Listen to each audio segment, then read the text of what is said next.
Now Sarai Abram's wife bare him no children, and she had an handmaid, an Egyptian, whose name was Hagar. And Sarai said unto Abram, Behold now, the Lord hath restrained me from bearing. I pray thee, go in unto my maid. It may be that I may obtain children by her. And Abram hearkened to the voice of Sarai. And Sarai Abram's wife took Hagar her maid the Egyptian, after Abram had dwelt 10 years in the land of Canaan, and gave her to her husband Abram to be his wife. And Hagar bare Abram a son. And Abram called his son's name, which Hagar bare, Ishmael. And Abram was 86 years old, when Hagar bare Ishmael to Abram. And Sarai said unto Abram, My wrong be upon thee.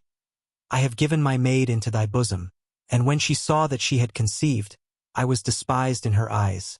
The Lord judge between me and thee. But Abram said unto Sarai, Behold, thy maid is in thy hand. Do to her as it pleaseth thee. And when Sarai dealt hardly with her, she fled from her face. And the angel of the Lord found her by a fountain of water in the wilderness. And he said, Hagar, Sarai's maid, whence camest thou, and whither wilt thou go? And she said, I flee from the face of my mistress Sarai. And the angel of the Lord said unto her, Return to thy mistress, and submit thyself under her hands. And the angel of the Lord said unto her, I will multiply thy seed exceedingly, that it shall not be numbered for multitude. And she called the name of the Lord that spake unto her, Thou God sayest me. And the Lord visited Sarah as he had said, and the Lord did unto Sarah as he had spoken. For Sarah conceived, and bare Abraham a son in his old age, at the set time of which God had spoken to him. And Abraham called the name of his son that was born unto him, whom Sarah bare to him, Isaac. And Sarah saw the son of Hagar the Egyptian, which she had borne unto Abraham, mocking.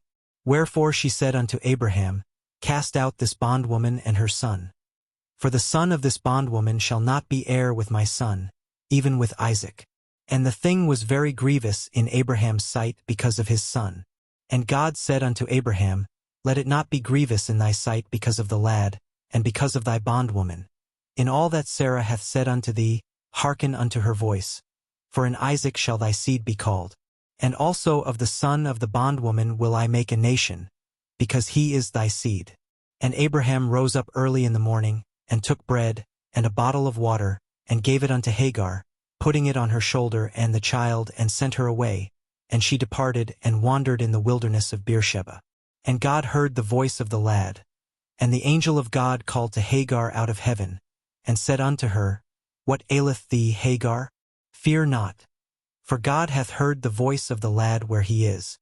Arise, lift up the lad, and hold him in thine hand. For I will make him a great nation. And God was with the lad. And he grew, and dwelt in the wilderness, and became an archer.